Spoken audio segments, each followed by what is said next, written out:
Remember, our god is not dead, but rules from the Shadow Realm. Sentistan's fall is part of his plan. He has not forsaken us, and will soon send us a sign.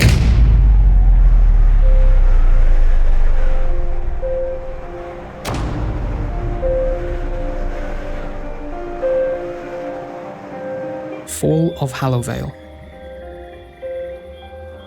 With the fall of Sentistan, Lord Drakan saw fit to claim his reward from Zamorak. Hallowvale. Drakan invaded over the River Salve through Silveria. The war was horribly bloody.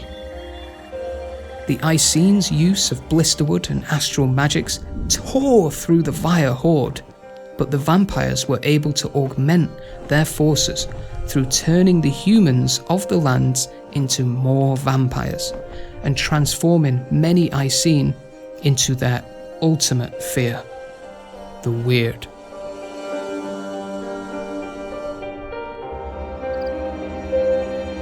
Despite taking heavy casualties, the vampires eventually were able to lay siege to the Icene capital. However, they were terrified of approaching the Everlight.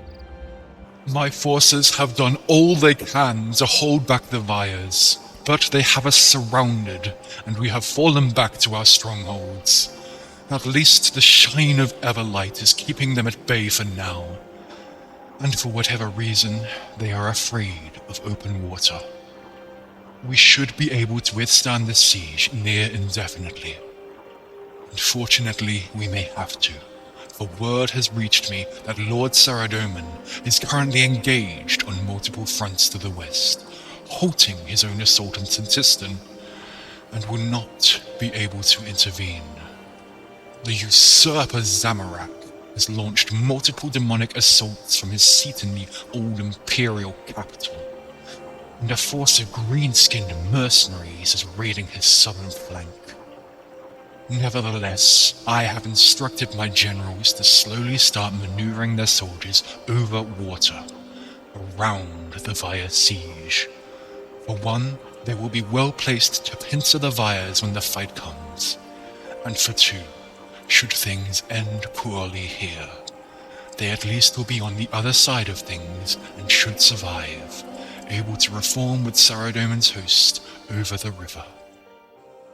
Archon Bable, the commander of the Icene forces, planned for an indefinite siege. However, Drakan and a few of his most loyal Vyres tunneled into the royal palace in the dark of night and captured King Acertes, the human spouse of Queen Efaritay. Archon Bable did not hold at Everlight, and continued his retreat to the east with the bulk of our remaining military force, and only my loyal royal guard remains, along with the non-military citizens. I have instructed those who cannot fight to flee however they can. There is no point in them giving up their lives for the Archon's cowardice. However, I must stay to ensure the survival of my husband, their king. Word of Lord Draken's ruthless reputation has carried even this far, and I dare not risk his fury being meted out on my loved ones. Queen Efaritay ordered some of her royal guards to smuggle her half-human son out of the city, and the rest to sabotage the Everlight. This way, Drakan would be unable to completely destroy it.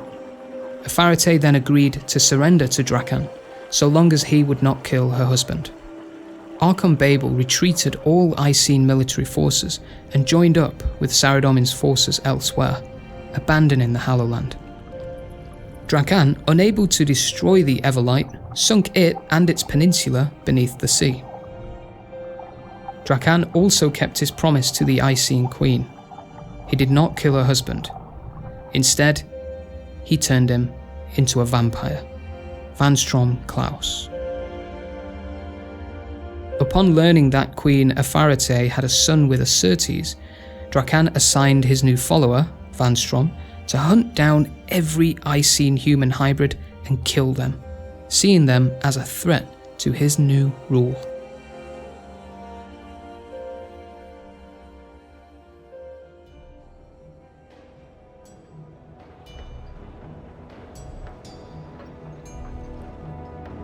The Rise of Chaos Dwarves and Dwarven Kings.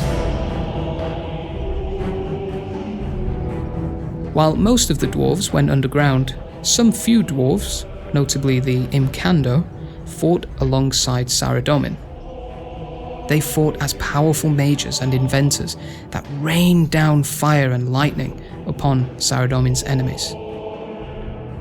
Zamorak, knowing them for the threat that they were, sought to turn them to his side. Zamorak put a curse on the source of the dwarves' magic, which slowly corrupted them. The dark magic within their veins would eventually transform them into mindless beings locked in a perpetual incoherent rage loyal to Zamorak, the Chaos Dwarves.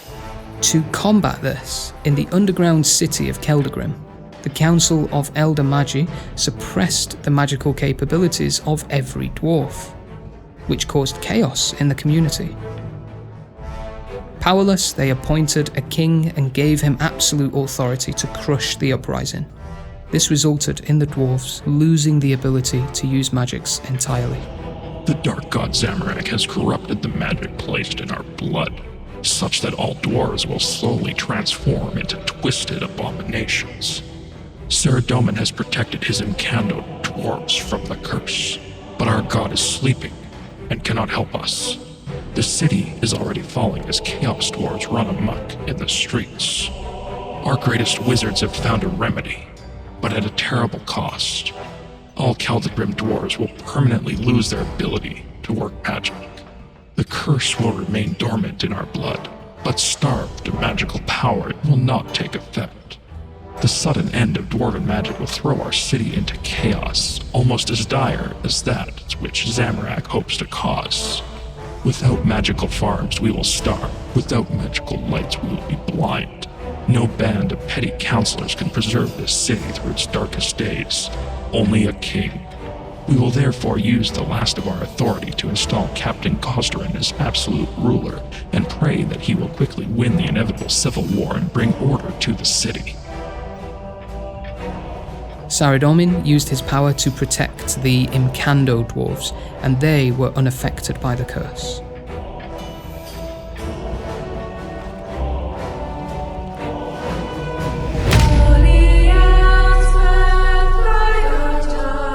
Saint Elspeth and the Ripper. Elspeth of the Cithara was a legendary musician. She was targeted by the Ripper, a Chthonian assassin. They fought outside a village in Caridia where she was recruiting for Saradomin's army, and with the power of one piercing note, the demon was destroyed. Elspeth and the Icene with her also died. Saradomin's high command eventually recognized her as a saint, as the survivors of the village spread the story of what had happened that day. And so she lived on, even in death.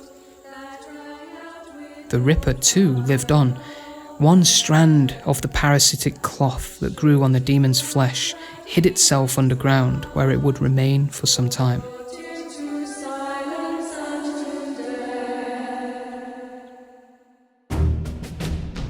The Dorgeshuun and the Warforge.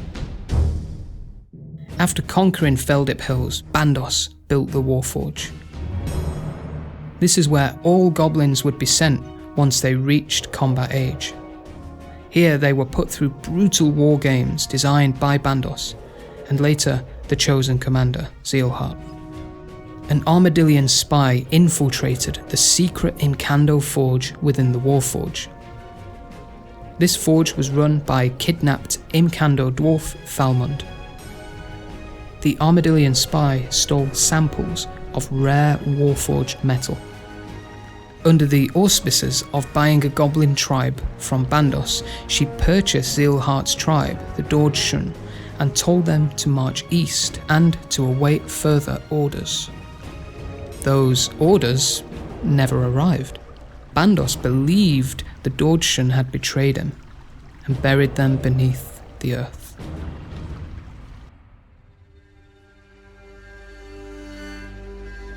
Vampyric Independence. Lord Loaniel Vergidiad Draken declared the vampires independent of Zamorak, and he withdrew all of his forces into Morytania. However, some few Vyres remained loyal to their Legatus Maximus. Rise of Saranthium. In the later stages of the Third Age, Saradomin managed to capture Sentistan from the forces of Zamorak and razed the city to the ground. Here they built the much smaller but still massive city of Saranthium over its eastern ruins.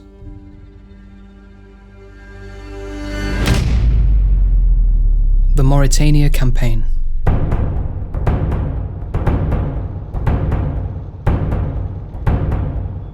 Six brothers: Aaron, Darok, Guthan, Carol, Torag, and Verak, powerful warriors in Saradomin's army.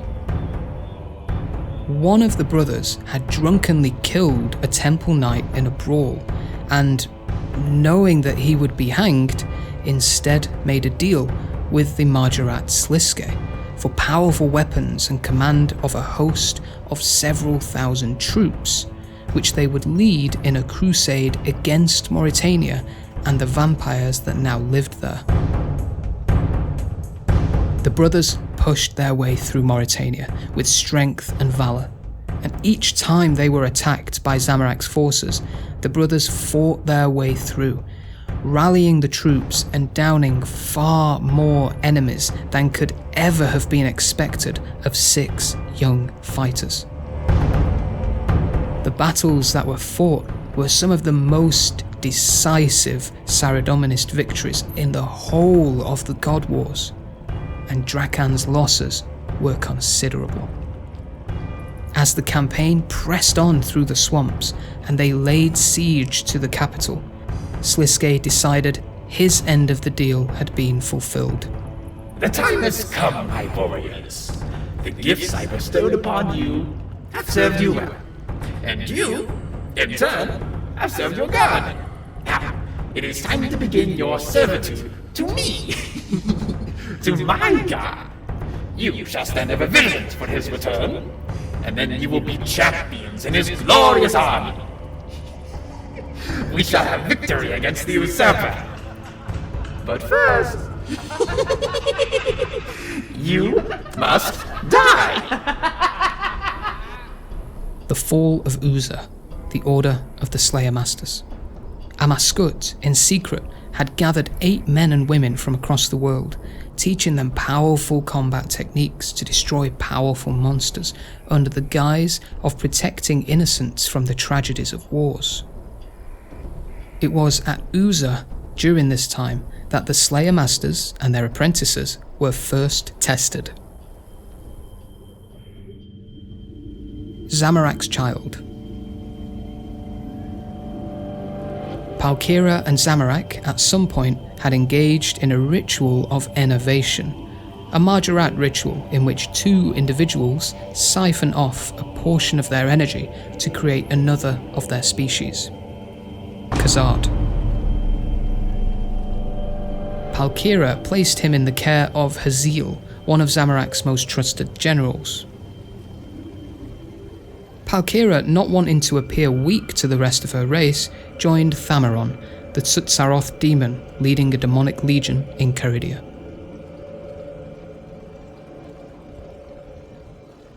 The battle.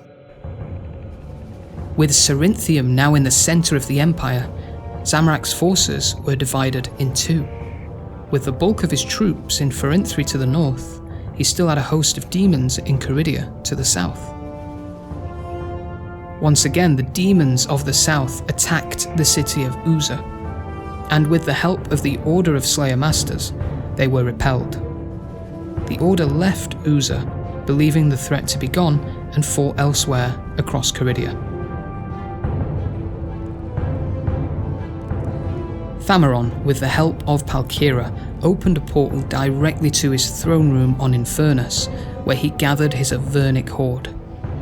Together, they opened one last portal into the center of Uza, where they razed the city from the inside out. If not for a host of golems, nothing would have survived that day.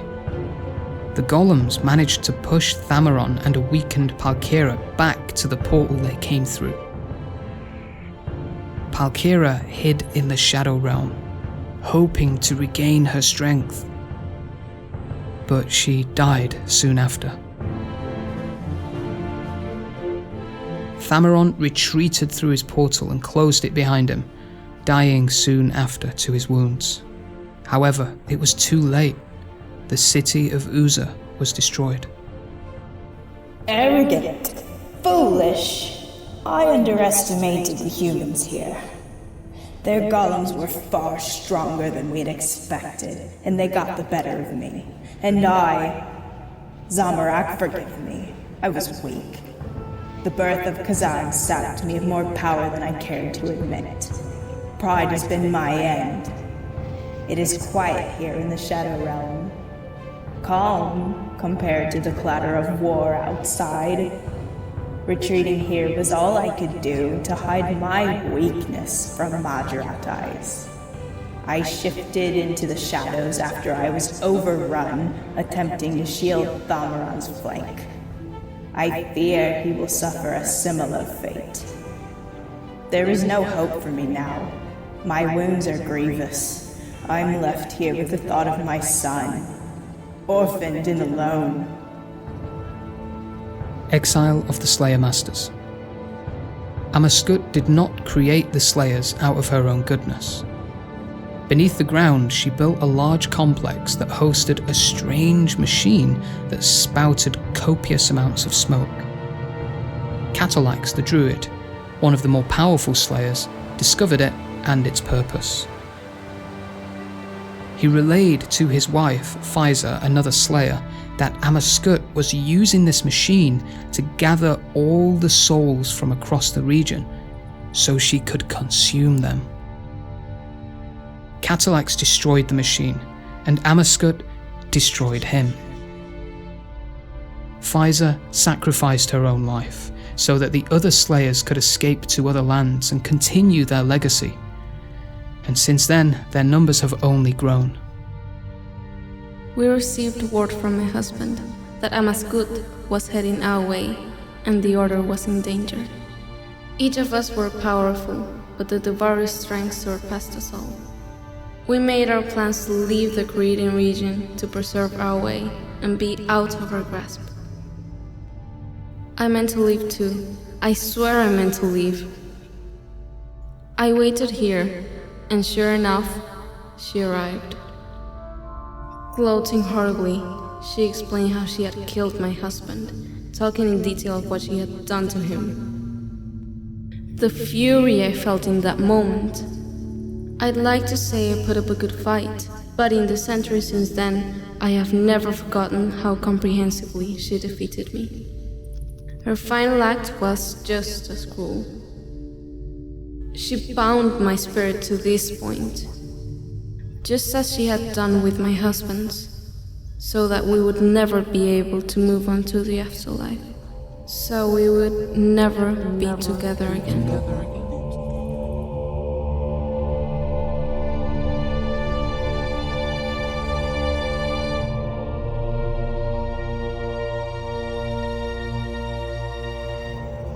Fall of Ulek. Balfrog Kriath, a black demon that fought at the Battle of Uza, attacked the prosperous city of Ulek, which was to the south of the desert. He destroyed all that he saw. The people of the city hid in the tunnels underground, which Balfrog collapsed behind them as he continued to destroy the city. Eventually, the citizens traversed through the tunnels and arrived at the newly forming cities of Sophonem and Menaphos. After this, Zamorak's southern forces returned to Pharynthri. The Godsword. The God Wars had been raging for over 4 millennia before it saw a glimpse of its end. The Godsword, made of Ethereum, was created at Stormguard Citadel by Howl, an Avian Sea inventor. My greatest work nears completion. While the name is simple, the function is far from it. Who knew back then that this is where the discovery of quintessence would lead? Any first-year alchemist could describe the 4 base elements, but our presence here, in the skies above this world, placed us in prime position to stumble upon a fifth.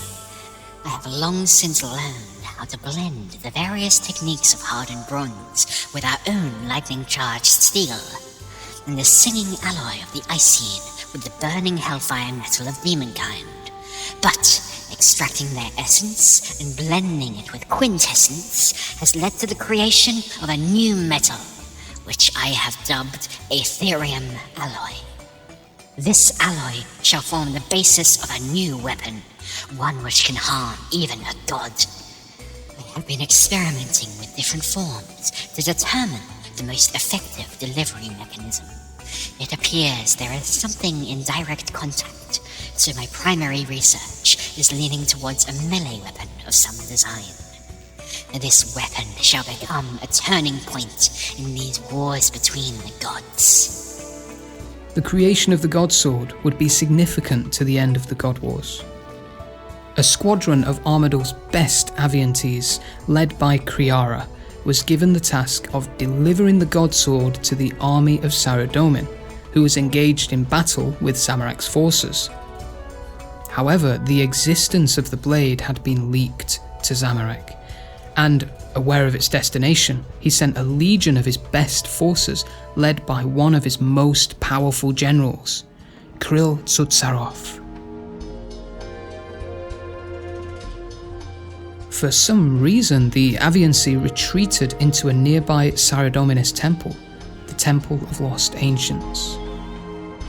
Bandos and Saradomin sent portions of their best forces, led by Saint Ziliana and General Grador, into the temple as reinforcements for the Aviantes, and for a time, the 3 groups fought as allies against Zamorak's minions. It was during this fighting the Godsword shattered into 4 pieces, and as the battle wore on, old distrust between the forces of Armadyl, Bandos and Saradomin resurfaced, and the 4 armies began a 4-way offensive against one another. Saradomin's alliance gave up on the Godsword and left their forces to fight on their own.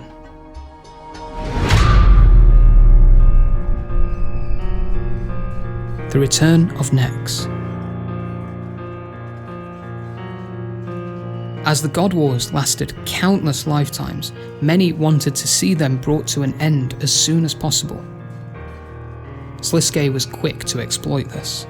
He disguised himself as a Guthixian priest and converted a number of Saradominists to the following of Guthics. From there, he brought them to the Temple of Lost Ancients, where the 4 armies still fought, and Nex's legion was still imprisoned. There, Sliske tricked the new druids into performing a ritual. Believing that they were waking Guthics, they instead freed Nex and her legion. She slaughtered all of the druids except one, a Shulot race, who was able to transform herself into a nature spirit. If not for the combined forces of the 4 armies above, Nex would have escaped once again. However, she had been once again locked away.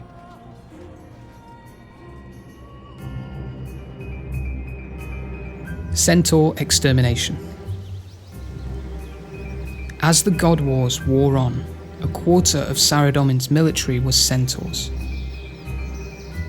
Unable to reproduce as quickly as the humans, and lacking a homeworld from which to sustain a population, like the Icene and the Lions, the centaurs were doomed.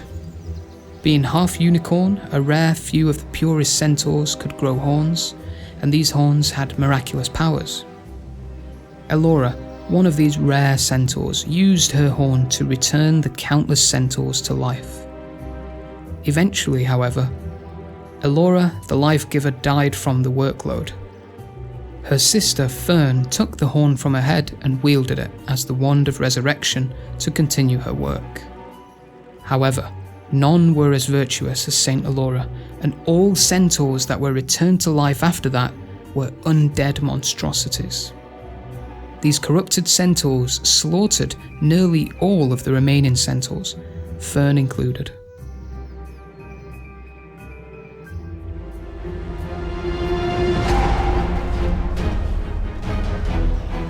The end of the God Wars.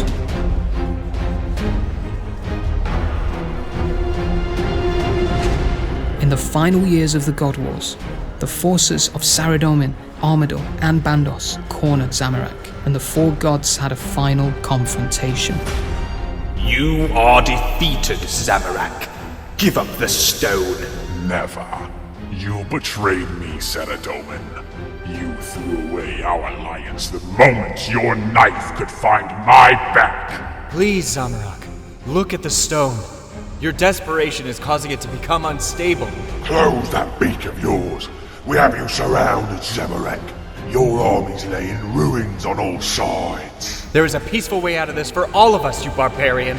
Zamorak, it does not have to come to this. You cannot reason with this mad dog, Armadyl. He and his forces are devoted to evil above all else. I have risen to power through my own strength and will, and now you fear me. Everywhere you spread your propaganda, everywhere your followers whisper your lies.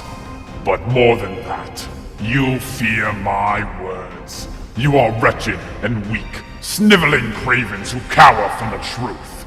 Now chaos will be your end! Zamorak, I beg of you. The stone. You know not what you do. You could annihilate 4 and 3 and all innocent life within. Do you see now? This is what you truly stand for. Destruction of life. You are nothing but a villain. Armadyl, Bandos, hear me. Everything I have done for Gilead Nor. I seek only to raise up the inhabitants of this world. Ha! The mighty Zamorak begging on his knees? Pathetic. Saradomin, does he speak the truth? He's trying to manipulate you. We each allied to bring the wretched criminal to justice. The stone is rightfully mine. Ha ha! Yours?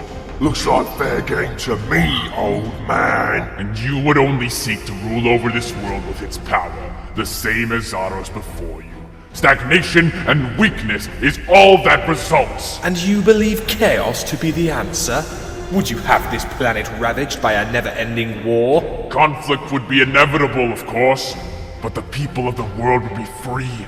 Free to fall and grow, to fall and rebuild. Madness! In another time, we might have seen eye to eye, Zamorak. I might have even let you fight for me. Surely you can see the value of my words, Bandos. They are just words, empty promises and idle chatter. You are blind that must be eradicated. Armadyl, please. I am sorry, Zamorak. I cannot allow chaos to engulf the world. The time has come to meet your end, usurper. No. You are all blind. None of you are deserving of this power. None of you! If I must meet my end, then each of you will meet yours.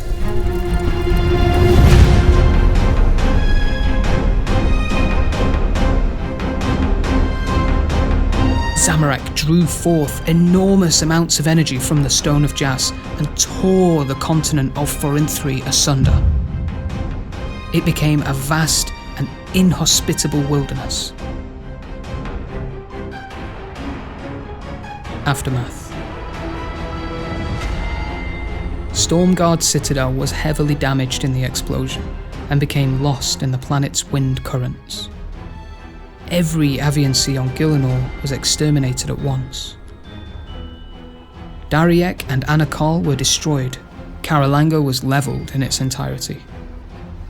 The land was rendered inhospitable as plant life could not grow and lava poured forth from the earth, filling most of the waterways. So many died that death was unable to reap the souls of all that had perished, and many still roam the wasteland to this day as revenants. The anima of the world was so heavily damaged that Guthix began to stir from his slumber.